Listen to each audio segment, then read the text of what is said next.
آپ سے پوچھوں کہ آپ یہاں کیوں بیٹھے ہیں تو آپ کہیں جناب حضور کا ذکر سننے کرنے کے لیے بیٹھے، تو بات ختم ہو جائے گی۔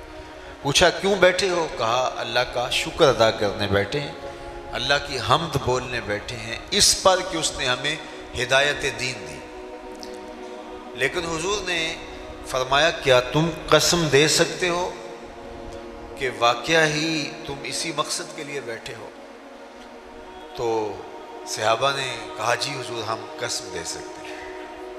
تو باقاعدہ ان سے حلف لیا گیا اور انہوں نے باقاعدہ قسم اٹھائی کہ ہم حلف دیتے ہیں، قسم دیتے ہیں کہ ہمارے بیٹھنے کا کوئی اور مقصد نہیں ہے۔ عمومی طور پہ اس طرح کی چیزوں پہ قسم لی نہیں جاتی۔ میں آپ سے پوچھوں کیوں بیٹھے ہیں تو آپ کے ذکر رسول کے لیے بیٹھے، تو بات یہی ختم ہو جائے گی۔ تو میں آپ سے جب قسم لینے بیٹھ جاؤں گا تو آپ کو حیرت ہوگی۔ تو حضور علیہ السلام نے ان کے چہروں پہ پھیلے ہوئے استحجاب کو دیکھا تو فرمایا کہ میں تم سے جو ابھی قسم لی ہے وہ کسی تہمت کی بنیاد پر نہیں لی، کسی تشکیک کے ازالے کے لیے تم سے قسم نہیں لی۔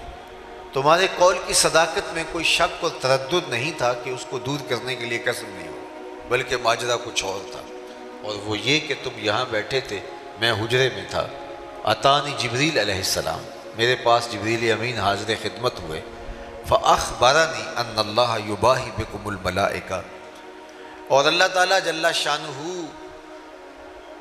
نے جبریل کو بھیجا اور انہوں نے آ کے مجھے خبر دی محبوب آپ یہاں بیٹھے ہیں، ذرا باہر تو نکل کے دیکھو، آپ کے غلاموں کے اس عمل پر اللہ فرشتوں میں ناز کر رہا ہے، فرشتوں میں فخر کر رہا ہے۔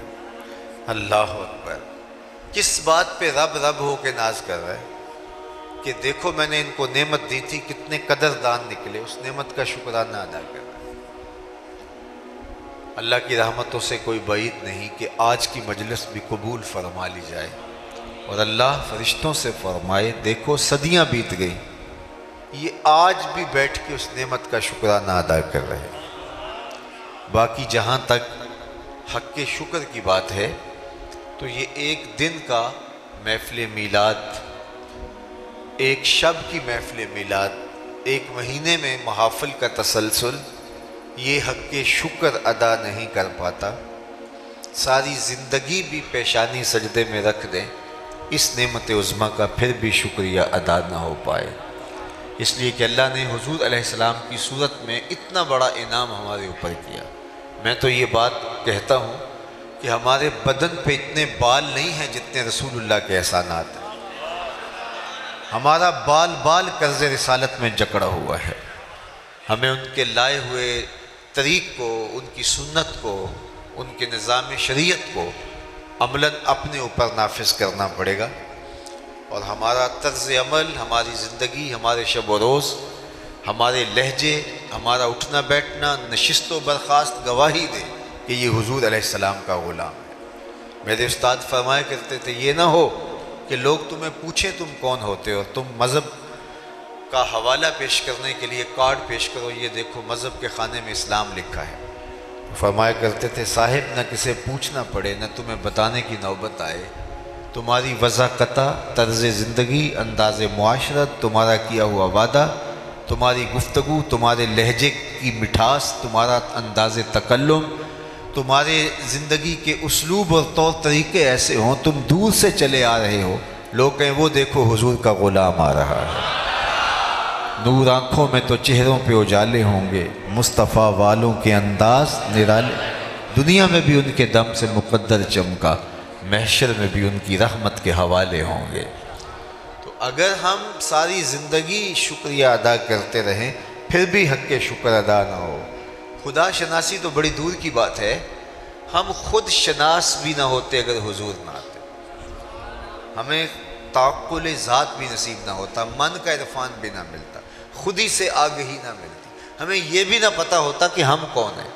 اور مجھے بتاؤ جس کو یہ بھی پتہ نہ ہو کہ میں کون ہوں، اس کے پلے ہوتا کیا ہے؟ اقبال نے کہا تھا اپنے من میں ڈوب کر پا جا سراغ زندگی، تو اگر میرا نہیں بنتا نہ بن، اپنا تو بن۔ اور جو اپنا بھی نہیں ہے، جس کو پتہ ہی نہیں کہ میں کون ہوں، 22ویں گریڈ کا افسر ہو اور درجہ چہارم کے ملازم کو سلوٹ کر رہا ہو، تو لوگ کہیں اس کو پتہ ہی نہیں ہے کہ اس کا منصب کیا ہے۔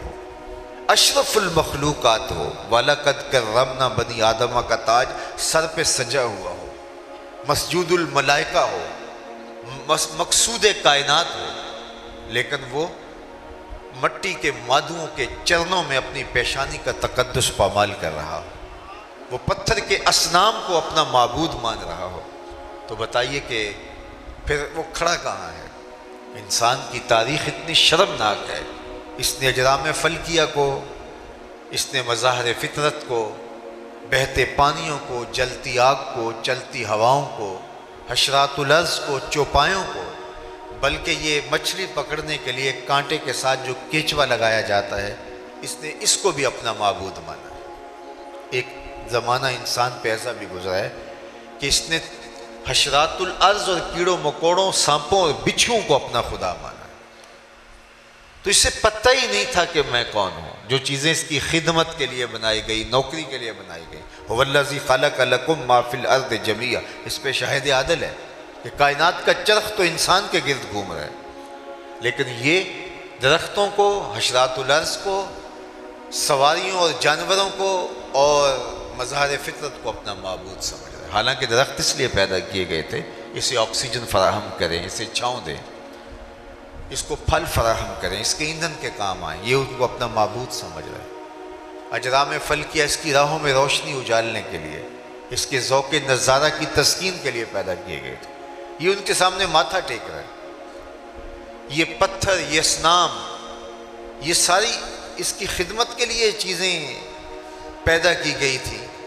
یہ جانور اس کی سواری کے لیے، اس کی بار برداری کے لیے، دودھ اور غذائی ضروریات کی فراہمی کے لیے پیدا کی گئی تھی، یہ ان کو اپنا معبود سمجھ رہے ہیں۔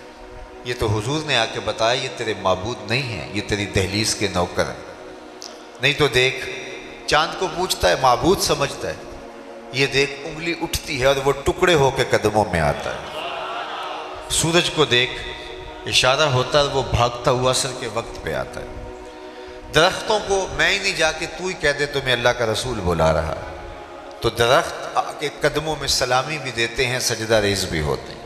اب انسان کی آنکھیں کھلتی ہیں، جن کو میں معبود سمجھ رہا تھا وہ تو میری دہلیز کے نوکر نکلے۔ شمس و قمر اشاروں پہ بھاگ رہے ہیں، درخت سلامیاں دے رہے ہیں، پتھر ابو جہل کی مٹھی میں ہیں، کلمے محمد عربی کے پڑھ رہے ہیں صلی اللہ علیہ وآلہ وسلم۔ اب اسے سمجھ آئی کہ میں کون ہوں، اور اپنے آپ سے اس کی ملاقات ہی تب ہوتی ہے جب حضور کی دہلیز پہ آتا ہے۔ اب اس کا بدلا ہوا لہجہ دیکھیے، اس کی تبدیل شدہ ٹون دیکھیے۔ اب یہ بولتا ہے، فرشتہ کہنے سے میری توقیر گھٹتی ہے، میں مسجود ملائک ہوں، مجھے انسان رہنے دو۔ کہتا ہے خبردار، مجھے فرشتہ بھی کہا تو اس سے بھی فرق پڑتا ہے مجھے، فرشتوں کی پیشانیاں تو میرے حضور جھکتی رہی ہیں۔ اللہ اکبر۔ تو انسان کو شعور ذات ملا، اپنے من سے آگہی ملی، تو وہ حضور کی دہلیز سے ملی۔ اور اگر یہ در نہ ملتا تو آج بھی یہ بھٹک رہا ہوتا۔ یہ بالکل آپ کی ہمسائیگی میں انڈیا بستا ہے، پی ایچ ڈی ڈاکٹر ہے اور بت کے آگے ہاتھ جوڑے کھڑا ہے۔ اس کی عقل و بینش، اس کا فہم و ادراک، اس کی اتنی بھاری بھرکم ڈگری اسے نہیں بتا رہی کہ اپنے بدن پہ بیٹھی مکھی تو اڑا نہ سکے، میری ضروریات کا کفیل کیسے ہو سکتا ہے، لیکن وہ ہاتھ جوڑے کھڑا ہے۔ ایک M B B S doctor ہے اور گائے کے پیشاب کو تبرک سمجھ رہا ہے اور چسکیاں لے لے کے پی رہا ہے۔ اس کی طبیعت میں کوئی نفاست نہیں ہے۔ جو فیصلہ دے کہ یہ ایک جانور کا بدبودار فضلہ ہے،